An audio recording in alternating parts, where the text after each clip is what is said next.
Epik Mellon podcast, conversations with the real humans behind broadband networks, cybersecurity, and the future of communications. Brought to you by QA Cafe.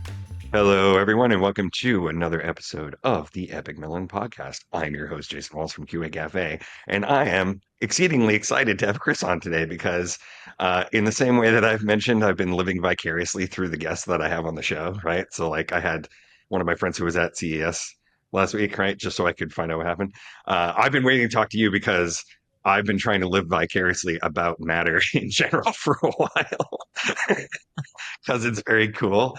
So, Chris, what's your official title at Connectivity Standards Alliance? It's head of technology.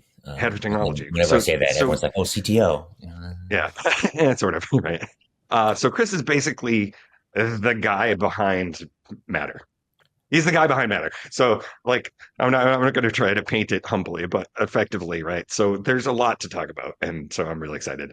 Well, if I can just interject really quickly, Matter, the Connectivity Standards Alliance and Matter is very member driven, right? And so, right, the members. Oh, I know. And I'll actually let's get into that because I want to kind of explain that because hold that thought. Yeah. As always, this podcast is brought to you by my employers at QA Cafe, and therefore the views expressed by Chris and myself do not reflect QA Cafe or its ownership, and the same goes for the Connectivity Standards Alliance as a whole. I'm sure Chris has many opinions about things, but they're his. And as always, it is brought to you by our three great products at QA Cafe, including CD Router, the industry standard test platform for broadband gateways, Wi-Fi devices, and other customer premises equipment with thousands of test cases pre-built for your needs so that you don't have to do that work and you can spend your time building better products overall for your customers. The second is CloudShark Enterprise, which is it's kind of our way of saying, there's a lot of like hodgepodge open source ways of doing network analysis out there. What if we put them all together in an enterprise grade solution for people, so that newbies can work together with experts? You can work across teams and across locations, keep everything stored in one place, make sure it's secure, and solve problems faster. And then lastly, Packet Viewer, which is the power behind CloudShark that you can OEM and add to your own products. So that your customers can get web-based, easy to use packet capture analysis by just dropping in a little bit of code. Okay, yeah. So, the member-driven thing, because obviously the primary standards body that I work with is the Broadband Forum, and it's the same way, right? So, like, the stuff doesn't happen until somebody makes a contribution. Right. And says, we want to do this. Right. Yes. But CSA is big enough that, you guys need a big full-time staff for the amount of stuff that's going on. Right. Well, yeah, we definitely have, a decent sized staff. But like, I guess, and Broadband Forum's a good example of sort of like us, but like I think Wi-Fi is the one I was thinking of on the other side. Great example. Right. Yeah. Where they have a decent sized staff. And they're member driven, like, if Qualcomm doesn't want X, Y, or Z, well, if nobody like Qualcomm wants X, Y, or Z, then X, Y, or Z is not going to happen. It's not just Kevin just saying, oh, let's go off and do this. But the members want something, but then he's got decent sized staff to deliver that. We do not have a delivery staff. We have a handful of people that sort of can help here and there, mostly on the certification side. But it is extremely member driven. So, some of the largest companies in the world, of course, are putting forth large resources to get Matter done. And that's where it's really happening. And is that sort of how everything started? Because I remember when Chip started. Right. Yeah. So that's the same. That's the same thing, right? We just changed the name, right? So yeah, maybe that history is maybe a little bit interesting to some people. So we were the Zigbee Alliance, and I was working at the Zigbee Alliance for a handful of months, going into that announcement, which was December of 2019. And as the Zigbee Alliance, we were very member driven. And so that was where our processes and procedures, sort of come from. So we had to convert to we were just Zigbee before that. So we had to convert to a multi-work group organization. So now Matter's in one work group and Zigbee's in another, and you can join one or the other. And we actually have 5 to 7, depending on how you count, different working groups, which might be interesting or not. But so that's kind of how it started, and I think everybody knows this, but like Google and Apple were not part of the Zigbee Alliance. Amazon and Samsung was technically not Samsung, of SmartThings. So then they sort of joined together, and we formed Project Chip. Okay. They, because they wanted an IP based standard, which there wasn't one that they could agree on before that. And so then, that's how that sort of project sort of started. Now here we are. Cool. It's because I remember when it first came out and we first started hearing about it, I'm like, somebody's seeing the light. Yeah. I mean, Well, I think I said this more eloquently 4 years ago or whatever, but everybody, because I had done it too, right? I don't know if you had been involved in any IoT startups. Like, you think like, okay, I'm going to sell someone one thing, and then I can sell them other things, right? So I'm gonna compete on connectivity, right? Like my connectivity. No, it's absolutely true, and like every single industry, especially though, like consumer electronics and things that are networking standards based, right? That happens. That's like it's. We used to call it. My buddy Lincoln and I used to joke that it's like the 12. It's like this 12-step program of all technology, right? And like stage 5 is standards. It's pretty interesting. Yeah, I can see that. Yeah, and it feels like you're addicted to something here, right? Yeah. No, it is, right. It's addicted to being the vertical integrators, and some people are able to stick with that forever, Apple, but like not everybody is.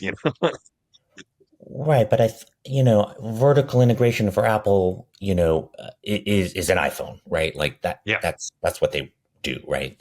And then what is the adjacencies there, right? So watches and AirPods and AirTags and TVs, that's all sort of adjacencies, and Right. and networking equipment used to be, and now it wasn't. And there's some rumors I've heard that maybe they're getting back into routers. I have no idea. And the rumors all started from people who desperately waiting for it. So who knows if you can trust those types of rumors? But not so much. Like, I'm trying to think of a good example, like an exercise, a piece of equipment or a light bulb, and that's why cars was kind of an interesting thing for them, right? Like, that wasn't really an adjacency. It was just somewhere they were selling CarPlay, right? CarPlay was of interest. So, maybe we can build a car. And then in the end, they didn't, and kind of makes sense, right? Right. So they need a standard to do the light bulbs and to do the door locks and all that. And I think HomeKit, anyway, I think it's clear in sort of where their market position is, for HomeKit. Yeah. And they're obviously pushing and participating in Matter. So, it's working. Yeah, definitely. It's key to them. It's clear, and you can look through our Git SDK, Git logs, like they're nice. A lot of good. Awesome. So you said you worked for Zigbee for a couple months before this happened.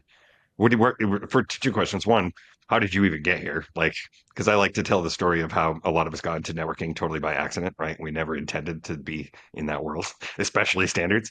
And then also, like, did you know, like, when you got hired by Zigbee, did you know that that's what the plan was, or were you just like, all right, here's my first day. Oh, by the way, whoa.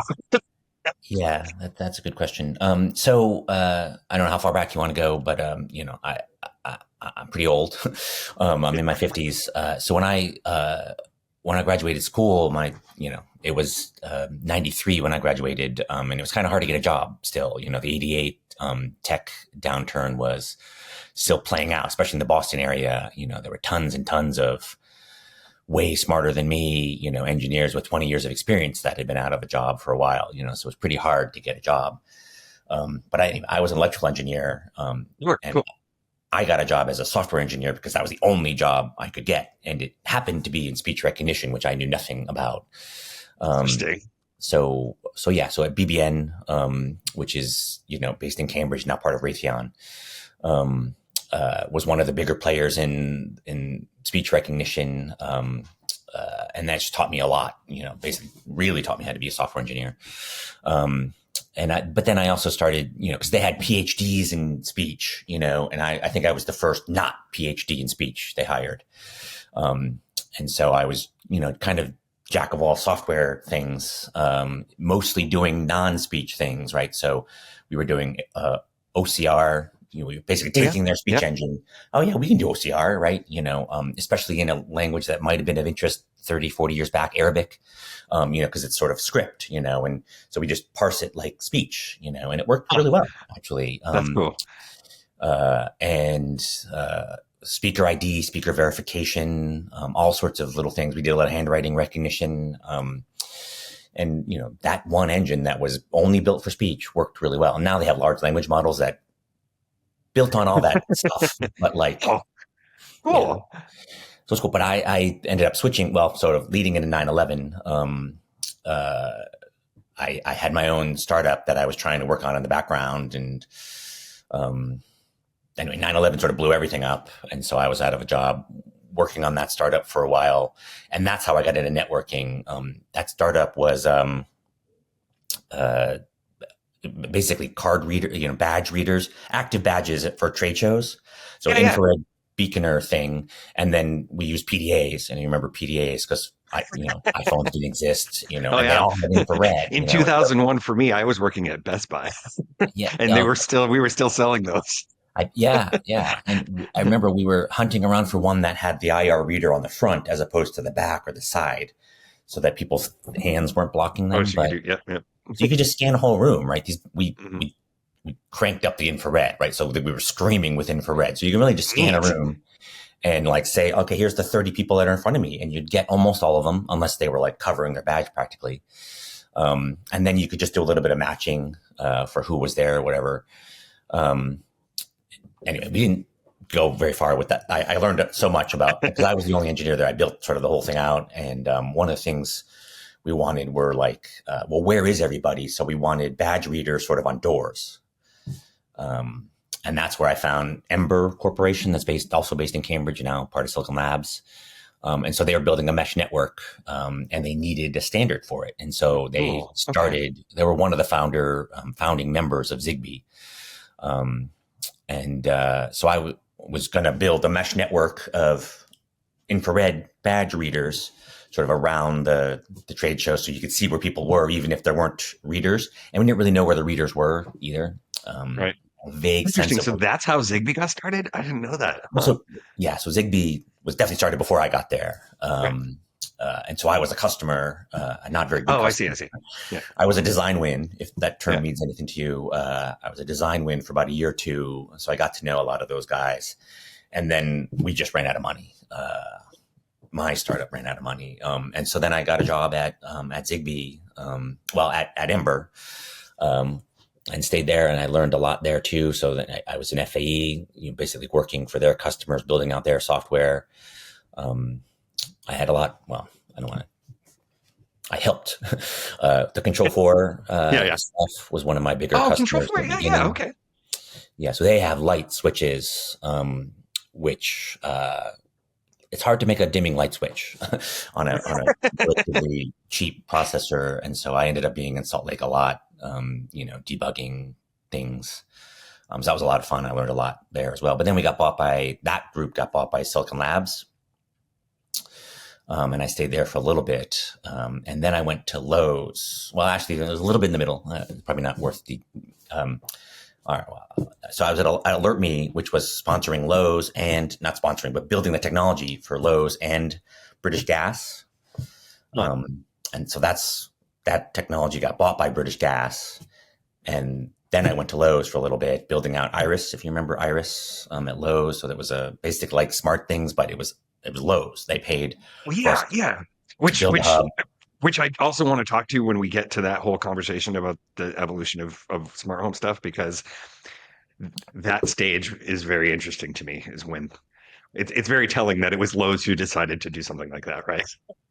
Interesting. Yeah. Definitely come back to that. And anyway, they decided they put money in, gave us a fair amount of money, and they rebooted 2 or 3 times. So when I joined, there was a bunch of us that you must move to Mooresville, North Carolina, where their headquarters were. But there was another team in Kansas City that we had as well. So that's a lot, for someone like Lowe's, that was a big investment, but we never really put any marketing dollars into it for various reasons we can maybe talk about. So anyway, they ended up shutting it down after sort of the second reboot. And that, so the CEO of the then Zigbee Alliance found out from one of my former employers that I was going to be out of a job. And so he reached out to me. That was in the beginning of 2019, actually the end of 2018, 2019. We found out they were not going in, anyway, how do I say this without getting in trouble? I found out that I was no longer employed on Christmas Eve, let's just say that, of 2018. But then the CEO of the Zigbee Alliance then, Tobin Richardson, I believe he knew Matter was coming, but it wasn't to be announced for another year. So he offered me a job, and I'm like, oh, that's great. I would love to work with you again. He and I had worked together on the smart energy stuff at Zigbee for many years. Who's a great guy, by the way. Hi, Tobin, if you're listening. Yeah, I love Tobin. So he loves me too. I guess he wanted to hire me, and I was a little overemployed. What's the right word for that? Qualified for Zigbee, overqualified for just being an FAE at Zigbee Alliance. And then it was about 4 or 5 months later that I found out, and it was just I was out of a job and loved working with him, and so I was flying back and forth to California. It was fun. But then 4 or 5 months later was when it started to evolve. Like, oh, I see what's happening here, and I think he knew. I don't know. I don't want to put words in anyone's mouth, but I think he knew, and that's why he hired me. And then, so I was in the right place at the right time with him, sort of going into this as it evolved. Cool. Awesome. And the thing that I enjoy about those stories, especially because I have a lot of different listeners, from layman's to not, right, is that there are it's like the butterfly effect, right? It's like there are very small things that if they were different means that the way that matter is now, for example, right, or anything else wouldn't be the way it is right now, and we would be in an entirely different situation. So it's like people need to know that happened. It's like if you didn't find out on Christmas Eve that you weren't going to have a job anymore, then maybe things would be very different right now, and we wouldn't have what we have. Who knows? Yeah. There's definitely some pieces of that as well, like where that it landed at Zigbee versus it might have ended up at, I don't know, Bluetooth is a bad example, but it might have ended up somewhere else, right? Right. Some other exactly standards thing that definitely would have changed the way it looks. For sure. Yeah. And it's having read the spec, it's extremely rock solid. Like, yeah. It's one of those things where having done it a few times, it's like, okay, all of the basic steps that everybody is going to have to cover every single time. Security being probably the biggest, elephant. But yeah, it's pretty rock solid. And again, I would bring it back. The members also, there's lots of people from Google that had done all the Nest stuff, and so had built Weave from the ground up, built Thread from the ground up. Lots of detailed knowledge there, and the Amazon guys as well had all done the Alexa stuff from the ground up. Yeah, and that's kind of cool because, and I was talking to Ken Pyle, who is the marketing director of Broadband Forum, but he has his own thing and has been going to CES for a while.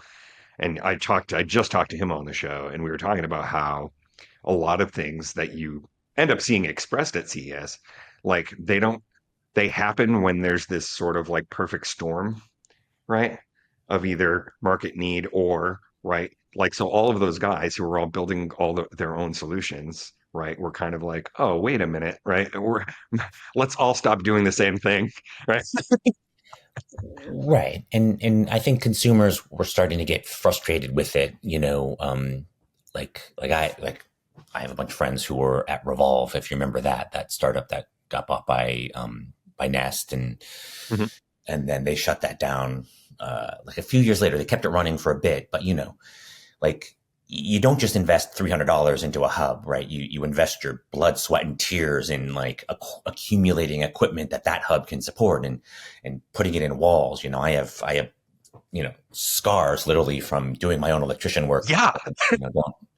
Don't come and evaluate my home, please. From or just electricity, like burns and stuff, like, and that's your smart home today, at least. Hopefully it'll be easier, going forward. No, Um, right. Yeah. Yeah. And that's and the whole then Lowe's angle, right? It's like we've like, and I talked to Liz Parks from Parks Associates about this a lot too, because yeah, she's love constantly this. writing about this, right? Yeah, Is that it's still it's the attitude from and I don't know where it comes from. It was like, is it from like just from the product idea, like how they're going to market it? Does it come from the idea that it is a homeowner thing, that it's DIY, that it's something that the consumer's going to install, it's something the consumer's going to care about and take care about it, right? And I don't know about the low solution. I don't know if they kind of put any muscle behind in the original idea. I know they kind of petered out, but was there going to be any muscle behind making this a complete solution that the consumer doesn't have to do any work for, or was it kind of just like, so I actually don't even know how Iris started. Actually, I vaguely do. I think before I got there, it was like sort of a market analysis thing. You hire someone to help you do market analysis. That's where you can get a little more knowledge of the customer. And actually they ended up hiring the CEO, and I'm sort of remembering some pieces that I'd forgotten. But anyway, it was something that, like, I think they were going to outsource. And if you look at like what Home Depot is doing now with Hubify, I think it's called, they have their own hub for lighting products. yeah, And I think Walmart's announced that they're doing something in this space as well. And the Best Buy, or who Best Buy had even done something, right? oh yeah, yeah, I think they did, yeah, Right. I don't So if remember what it was. everybody did something, and I think so, to a degree, some matter of success fell on their lap, and so, at Iris, I assume the other ones are the same, right? You expected to sell this box, and then maybe 5, 10, a couple hundred people would put a couple of dozen of devices on it, but we had customers that were just maxing us out at like 400 and some odd devices, and we didn't even have the ability to test 400 devices. And so at some point I became That's commitment on their part. Eesh. like I said, like, and most of these were kind of rich guys, Yeah. Okay. like, oh, I hire my electrician friend to do the, every light switch in my house, So I had every light switch in my house, which was like 20, but I did it myself, so it was free, and lots of these, I was getting like old equipment from the test network and stuff. So I was, like, was this ever certified? I don't know. I was just plugging it in. So yeah, these guys would just wire up these homes, and so at some point I became the only one who could debug these things, and so I was flying around to people's homes, and I think that was sort of the problem. Like someone who spends a lot of money at Lowe's was getting something and using it in a way that we weren't sure how they were going to, like 400. Oh yeah. Devices. What are you Right. doing, Yeah. right? Like, but we never said, oh, limit 100 or 150 or whatever, right? Or provide an ability to stitch them together if you did want 400, like, okay, buy 4 hubs. And that would at least work better from a mesh networking perspective. But who knows how to do that sort of 2-tiered, Right. routing and Right. stuff. Right. Well, Right. Right. it And becomes when easy. it's at that stage, like it's so it is, so it was kind of like, I don't want to say an early adopter, but those were the only kinds of people who could probably appreciate and adopt that technology at the time, right? Right. Like, And now I'm even saying these words, and I wonder if it was my fault, right? I wonder if I was the one who should have said, well, what if someone puts 400 devices on this thing? What are we going to do? Or how do we market that? And I never even thought that someone would put 400 devices. We had test networks, and we had all at our homes too. I had about 120 in the end or something like that. No, I had about 160 in the end, but that's different. And that worked great though. 160, the way I wired, was mostly sleeping devices though as well. right.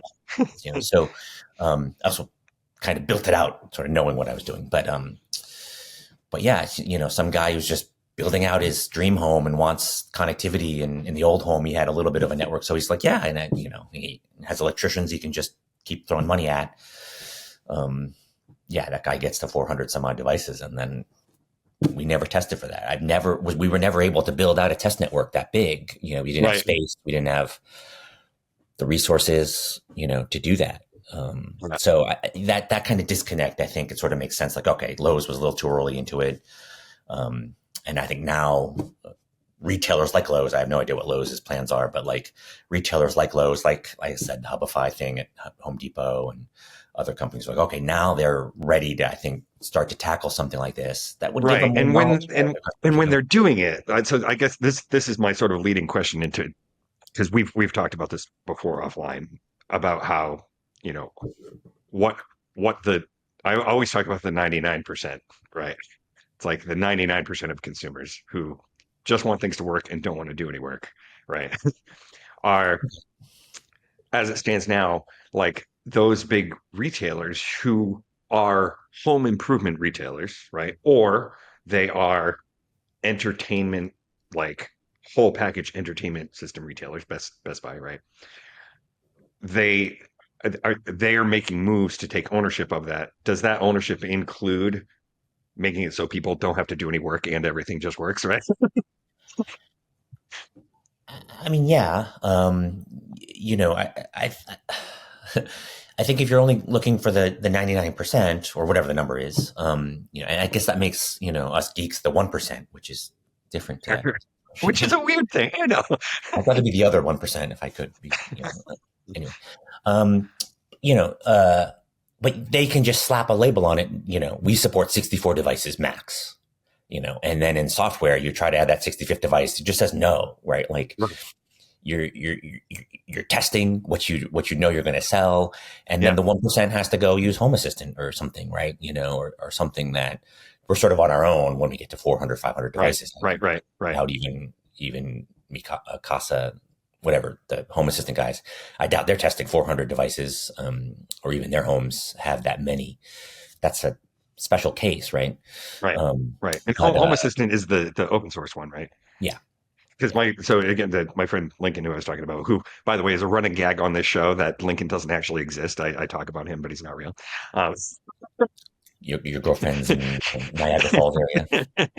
He's the tech chair of the broadband forum. I promise, he is a real person. But that's what he does. But he's the kind of guy who literally like that. He loves doing that stuff, and so he has his entirely own home baked system, right? But nobody's going to do that. Yeah. So Home Assistant has over 1 million customers, right? Customers. So I think lots of people are doing it, but it is the 1%. For sure. And I have a mini computer sitting in a box downstairs, like waiting for me to do Home Assistant. And just after a day at work, it's like the last thing I want to do is I hear that, go back to being my own sysadmin for my, my home. But I also kind of feel like I do want to do it, but I just don't have the energy at the end of the day. But someday I'll do it. And I think, I think what matters enabling as well is the right way to do this, right? Where, we support multi-admin, right? And so I can have devices that talk to multiple hubs, and so I think the HomeKit, Apple Home or Alexa or Google Home can be my sort of primary smart home. But then I can have an energy management system where my appliances are talking to that, my HVAC system is talking to that, maybe get some heat pumps, my electric vehicle charger, my solar panels are all talking. That's true. And that's a legit argument. It's like sometimes the use cases are so separate that it's okay that it's not one grand unified thing. Exactly. But what do I want my smart home to do with all those things, right? So I kind of probably want to see on my phone or my main app, like, what is my car charged at? Like, I'm going to have to drive later, make sure it's charged to above enough, so maybe that little thing though, do I really care if it's charging and not charging during the day? I'm happy to go to probably a web app that's going to tell me, like, okay, here's where my battery walls are at. Here's how much money I'm saving you because I delayed your dishwasher last night and all these things. I don't want my iPhone to have like this complicated display about all that, right? But I want to be able to turn lights on and off. I want to be able to easily schedule lights to be on and off. Right. And robot vacuums are another good one, right? Like, what do I really want to know every day about my robot vacuum, right? What I probably want is to tell it not to vacuum. Like if I run the party scene, Right. don't vacuum, right? If I'm Right. running the nap scene, don't vacuum, right? Like that's probably all I want is that checkbox. And then also like the vacuum now button, right? You know, but then I need an app that's going to help me schedule it. It's going to tell me when to empty the bin. It's going to, do all these not garbage, sorry, vacuum cleaner things. Hmm. But that's not what my smart home is, right? The smart home piece is very simple about my vacuum or my air purifier or my appliances. There's very little that I want to know about those things, but some other deeper app might want to know a lot more. So like you said, segregating this network now makes sense. And that's what multi-admin is for us. And it does allow the homeowner control over that, right? It's not something accidental that can happen. Multi-admin is you have to go Right. in and allow it. Right. That's cool. That's cool. It's like my ideal would be, and some of this is like knowing how to manage my brain, right? And as a functional ADHD person, right? Like like any additional step that I have to do anything is going to make me not do it, right?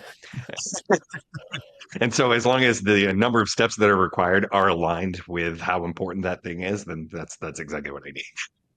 Yeah, exactly. And that's where we need to get, like, the vacuum now button has to be right there. Like, just go vacuum, right? Or else Yeah. it's like, and the same with smart home. Like, at some level, I'm just going to get up and go flip the switch, right? So voice is good for that, but I'm not the biggest fan of voice because, like, it's just so awkward. Like when you're It in a room, is. like, Yeah. you and I are talking right now. I couldn't say, Hey! you know, I just be that. It's way more awkward than the clapper, by the way, Yeah. which has been around for what, 40, 30 years? Yeah. So you remember, my name is LaPré. So my Yeah. email address has always been CLAPRE. And so my nickname in college was the Clapper. And so I have like 5 of them up in the attic because people would just give them to me as gag gifts, like, yeah. My favorite part of that commercial is that they advertise it as like, oh, I don't want to expend the energy of getting up and turning off the light switch. But the final one is the guy laying in his bed and the TV's on, and it's like literally right here. Yeah. And he gets up, and rather than just reaching over and touching it, he gets up with full force and goes whack. Goes Yeah. back to sleep. I Like remember. that took less energy than. So, so I don't know if you sort of follow the markets in China and Japan and those kinds of countries. But the joke there is like, smart homes not necessarily successful there because our homes are so small that you can just reach over and flip the switches, and so that's why smart homes not successful. Which is legit though, because another one of the arguments that I've heard for adoption is very much a psychological one. Um, Great book, by the way. Rory Sutherland, this book called Alchemy. He's one of the founders of one of the biggest ad agencies in the world. But the book is about Oh, I follow him on um, Instagram. Yeah, I know who you're yeah, talking yeah. about. Now that you He's mention it, he's yeah, he's awesome, and he's great. I've read his book. I've read his book like 3 times, because he talks about how you don't know how people are going to Yeah, behave when you're just thinking about it up here. You yeah, don't, right? And yeah, people are going to do weird stuff that you never even imagined, right? And one of the things that, or like there was a couple of years ago that people were talking about is that people are so used to the feedback and process of going up and pushing a button or hitting a light switch that they yeah, prefer that than taking out their phone and opening an app and going to right? yeah, Because they're just so like already in that, like you want to interact with the thing in the way that you expect to, but yeah. also like in the way that makes the most sense to you, you know? Yeah. And there's research too that like somewhere around 280 milliseconds of lag. Like if I tap a button on my phone or on your Yeah. mouse, I'm going to tap it again. If Mhm. I don't see the effect, right? So even if my dimmer is going to like dim slowly, if I don't recognize that, I'm very likely within 300 milliseconds. 300 Which is milliseconds not is unreasonable because the chance that it might not have got the message is pretty high, right? right. Yeah. But with then so software with other protocols, yeah. not with Matter and Thread. But sometimes like the software, the user experience software, the phone software has caught 2 taps now, right? Oh yeah, That's what I'm saying, surely right? you How meant to many turn it steps do off. I have to do, right? Right. Right. So it's going to say, okay, there was some lag on that first one, but so now I'm going to send a second one, and now the light's going to go off. Right. If with lots of OS things, right? Oh, right, because So it's toggle, right? yeah, but yeah, earlier on in Ember, we were like one of our first raises. We had, we built a demo, and it was a light switch demo. So we have a Zigbee light bulb and a Zigbee light switch. It's across the room on a table, but a table's full of wires for like debug equipment and all this other stuff. And so we bring people to give us money, table full of wires, and then like, look, we push this button here, and look, the light goes on with the table full of wires. Like, people like, this is not a compelling demo, If Tim Spence is listening, that was the we were so happy when we first used USP to turn a light switch on and off, but it was the exact same situation. It was on like it was at a plug fest and it was like everything Yeah, is all like exactly. Yeah.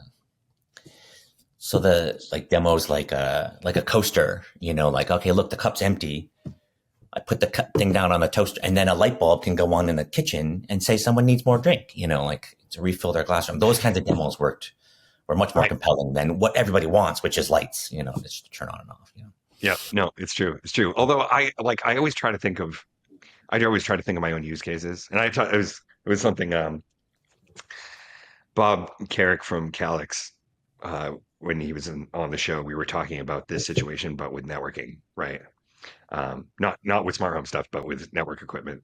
And what he actually tries to do is not do the 1% thing, right? So he tries to have like the most like weird consumer level network in his house he possibly can, so he can understand how how his customers end up Yeah. experiencing their own products, right?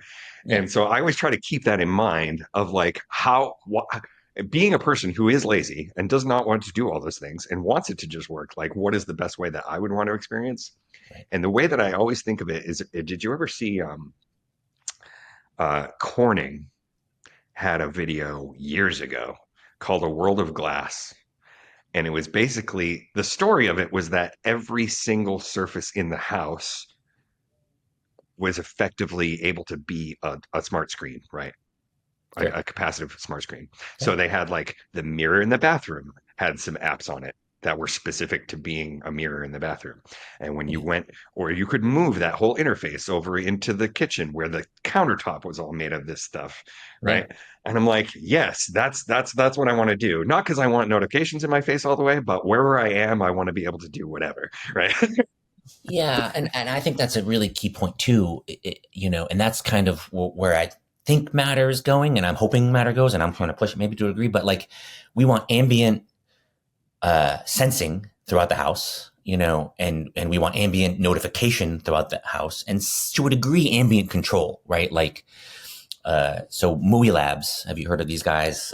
Based in Japan, they have a wooden panel, so it's really wooden, but it's touch as well. So the whole wooden panel, Mm. and they're all about what they call calm technology, right? So you don't want notifications anywhere, right? You want something subtle, and then like if your baby's sleeping, some light might flash, like something has to happen outside. Someone's at the front door. You can put the baby down and then go take care of it. It's not an Cool. alarm that's going to wake the baby up. And they have a demo, not a demo. I don't know if it's real or not, but a video where something happens, a little light and a little tap on the couch will like respond, right? Like, or cancel the demo, just slightly tapping the couch, right? So the couch is this like not capacitive, but like just Oh, responsive, oh, that's great. That's great. Yeah, and I don't know if I want everything to be capacitive because I think I like the idea of the world, but basically you want everything to be off. But then whenever you want to like tap this desk right here, this desk could be capacitive and I could interact with something, right? Or a wall or a mirror or whatever, right? But unless it's an emergency, don't send me a notification on my bathroom mirror, Right. And like just trying to like, I don't know, it's like there's a downward spiral of notifications that we already experience on our smartphones, right? Yeah. And then it's like now on the watch. And then I'm like, oh, I love the idea of AR glasses, Yeah. but I don't want text message notifications in my eyeball. No. But I like So now again for interacting machine, we like voice. We've talked about good or bad. There's this guy David Rose who spoke with Tobin at CS, and he mentioned like gesture. And okay, that's okay, but like as we're talking, that's just as disruptive as me talking to Alexa, right? But I like the glass idea, and you just think like, okay, you look at a light for a second, you get intention, and then up, turn the light on, right? Or the thermostat. You look at that for a second, up or down, right? Like Yeah. that's really subtle, right? And I can be sitting there talking to you, having a conversation, look at the thermostat up.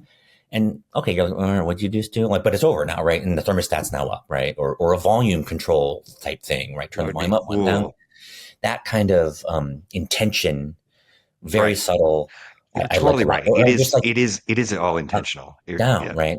Like, and then it's even less. And, if I literally just go like that, like you wouldn't think too much about that, right? Whereas my head going up might be a little indicative. But this is pretty disruptive, I think, right? Right. Like, Right.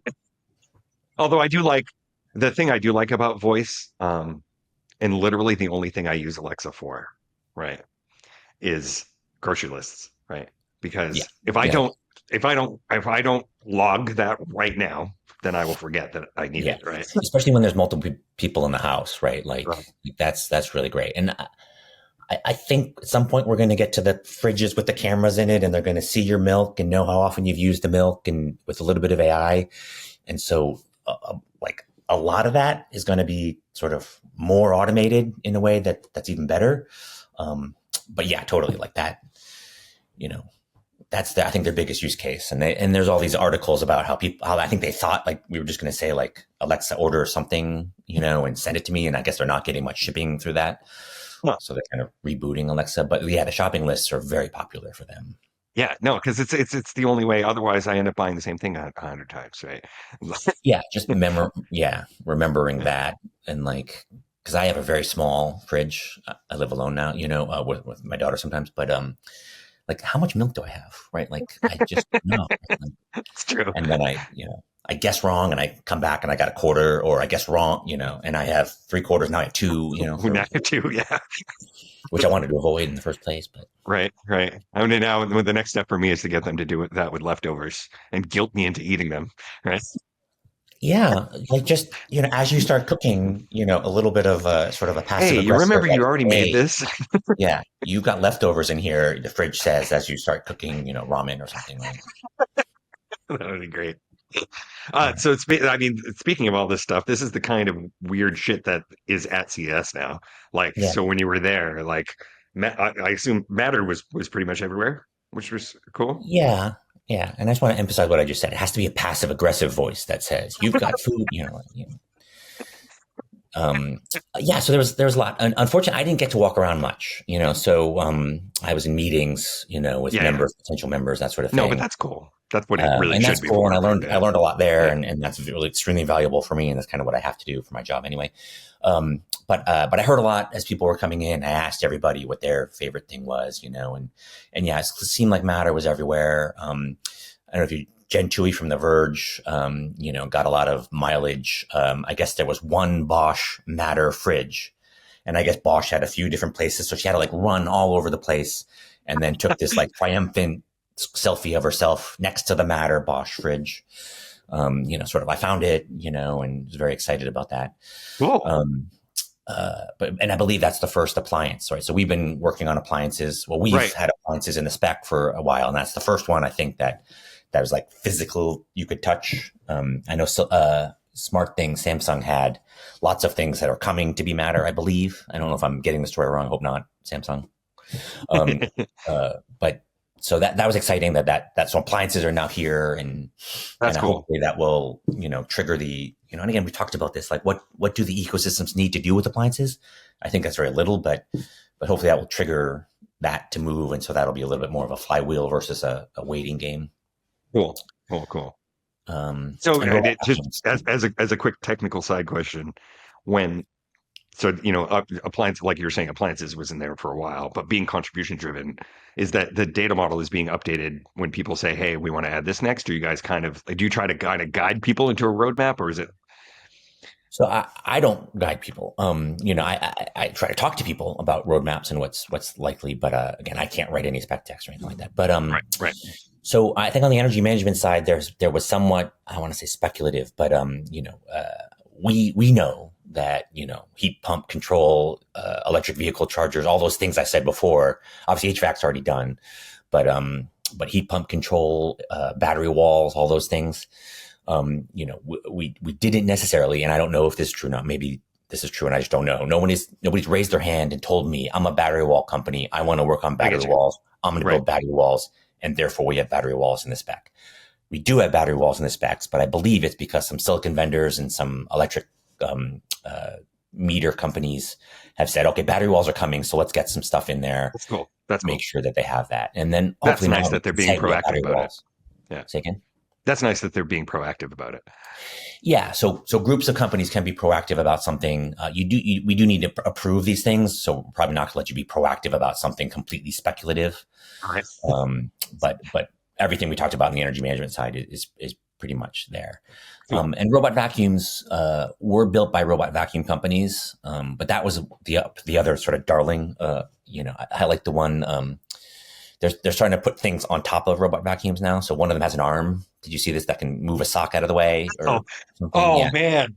You mean I don't have to clean the house before I let Roomba clean the house? yeah. And another one had something you can like mount whatever you want on it, possibly an arm.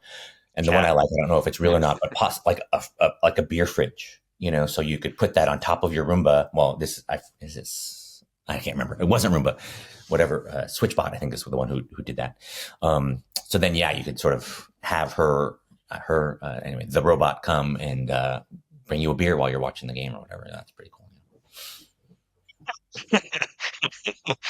Finally, the scene from Jabba's cruise ship where R2D2 is acting as a cocktail waiter has finally come to fruition. Yes, that is true. I'm still personally waiting for Rosie though, or something that can actually mix a martini.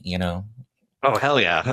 She was fantastic, right? I mean, she gave him a massage sometimes and made the martini and could wash the dog. Like, I mean, that's I think what we're waiting for, right? Is to do anything. And there were some attempts at that, like ambulatory robots and stuff. And Yeah. some of those companies have said, "Oh, Matt, you need to build something for robots." I just don't know what to build. Right. Well, no, that's the whole standards thing. You're like, oh, do we? Why don't you tell us what you need to build for your robots? Exactly. Preferably what you are gonna use. Right. I like it better when there's an adoption. Like it's Samsung and LG saying, "Oh, here's how to build a fridge." But That's why I do talk about the leadership thing, though, is because like in my experience, it's like it's not that everybody doesn't know how standards work, but like not everybody understands that it takes that step. yeah, And not everybody is the kind of person or company or anyone who just has it in their mind to take that step or the ability to take that step. yeah, So a lot of times we'll kind of be like, okay, is anybody thinking about this? And yeah, then like, oh, I am. I'm like, okay, here's how you do this. yeah, Yes, you have to do the work, but here's how you do. yeah. I think it's also key for potential manufacturers to set the bar, right? Like, because I'm always like, yeah, automate everything, right? Everything be the standard. But then, like, what if nobody can make any money, right? And that means nobody's providing it, right? And that's just Right, as bad, And so, but also there's no innovation happening, right? You need the standard to be set somewhere reasonable where companies can then innovate on top of right, that and exactly. Yep, make themselves differentiate right. um, Yep, uh, yeah. as And well. there's plenty of ways to differentiate, right? And just in terms of basic quality, right? Right. But Well, always also, quality, always look, but like if that's it for robots, then that's not going to work, right? And so, right. yeah, Well, you no, need, but I think also, and in the short term, like not necessarily when we get to robot level, but like the to bring this back because I almost said this when you were talking about your work journey. In my experience, almost all electrical engineers end up with the exception of like some very specific things, like my late father-in-law who had to work on like zero failure systems that are in the space station and stuff, right? And I'm like, no, I don't think I would ever want that pressure on my head, right? So he was strictly hardware guy, right? He would never. But in my experience, everybody else eventually has to be a software engineer in some capacity, right? And the analogy I use for that is that eventually all companies, um, especially through standardization, which the industry wants and and consumers want, and it's just a lot of times it's just the natural evolution of how stuff should work. The differentiation becomes not just on the quality and the features, well, some in the features, but the experience for the end user, right? And if people can differentiate on that and have it be about their brand and how about this is going to be easy to use and everything is going to work together. And yes, it uses Matter, but that's not the story that I'm telling. I'm telling you that I'm going to come in and give you everything you need to make it work, and you're not going to be locked in, but I'm also here to support you, right? I think that's what people want and need to hear, and it's happened in broadband too, right? So like some of the most successful, um, and almost everybody's going this direction, but the most successful, CPE companies out there are the ones that are providing that total package, right? They're either providing it for the operator or for the consumer or whatever, but it's sort of it's not just here's your box, bye, right? And that's probably a good segue. That's how you and I met as well, right? Like, I think Broadband Forum is starting to create some software to put into the CPE that can then create Matter routers. And I think that's a huge deal, right? Like, let me just say the big technology companies have their sales pitch for smart home, and it works for lots of people, but some people just don't. They need to do it for me to a degree, and I'm going to trust someone like Comcast to do it for me because they answer the phone, right? Like when I pick up the phone, Oh, right, Comcast, they exactly, answer right, the phone, right? And some of the other companies we've been talking about, I mean, they have different customer experiences, of course, but like right. not all of them And it's answer. not. I don't want to say that it's just about the support thing, because just to talk about Matter running on Wi-Fi gateways, it's also like I was saying, like this confluence of technologies, because the home gateway is also where all the knowledge about the network, the connectivity of the home and the applications that are running over that connectivity exists. So Yeah, it's like kind of the best place to do those things anyway. yeah, right. And we talked about sort of the fabrics of the home, right? Maybe I have my energy management fabric, maybe I have my audio TV fabric, and maybe I have my smart home light bulbs and door locks fabric. But then, yeah, like who is my network manager in my home, right? And who's going to help me? Maybe Comcast isn't the best example, but like Unify, right? That's where that kind of fits in. And Yeah, I think they're like great, that single pane of glass to manage a small network.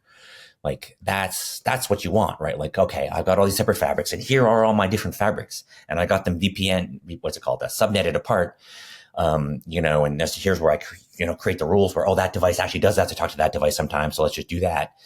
And okay, why is it failing? Like again, that either Unify or right, right, whatever right. Verizon. And telling the support people why it's failing before it even tells the customer why it's failing, and in some Yeah, cases automatically solve that problem before there's ever even a problem, right? right. Yeah, on the networking side. Yeah, And then, but that's the same level of service I think we want for the rest of our home too. Like if my refrigerator compressor is vibrating too much, Samsung should know about it and then maybe contact me before all my food goes bad, right? Like, yeah, let's send right, yeah, let's send a repair person over there now so we can. right. It's a cheaper repair. Your food doesn't go bad because you're waiting for 2 days for that to happen. Like that's the kind of thing that I think sort of an always-on ambient sensing network needs to get to. Right. And what a great use case that is. Because again, I think of my own like tendency to avoid problems until they're big problems, right? But if I had something that's like saying, by the way, this is starting to look like it's on the fritz, and if you let it go, it's going to be really expensive. So like imagine if we had this for cars, right? Right. Instead of waiting till you bring it into a service guy, your car's like, by the way, I probably need this replaced. And if you don't, X, Y, and Z are going to break too, and it's going to be $5,000. So why not? Right. Yeah. And then you can also plan for it, right? Like you can plan when you can go without a car for a day or two versus like when it breaks down, that's when you're taking it in, and then you might have to wait for them to be ready, and it might be 4 days instead of 2 days, something like that. So yeah, totally. Like, and that's what your smart home should do. And on the energy management side, just save money. Like this is where I think Matter is going and needs to go. Very cool. I love it. And like I said, I've been living vicariously through it because I'm really excited. I've been excited about this since I heard about Chip, and I was like, how can I get involved in that, right? But at the time, it was still, the barrier to entry for membership and everything was pretty high, and QA Cafe wasn't. We were not in a place where we could test that sort of thing, so it wasn't like something we had to jump onto. But I always wish that I had kind of gone in on the ground with that because I love this shit. Yeah, come join now.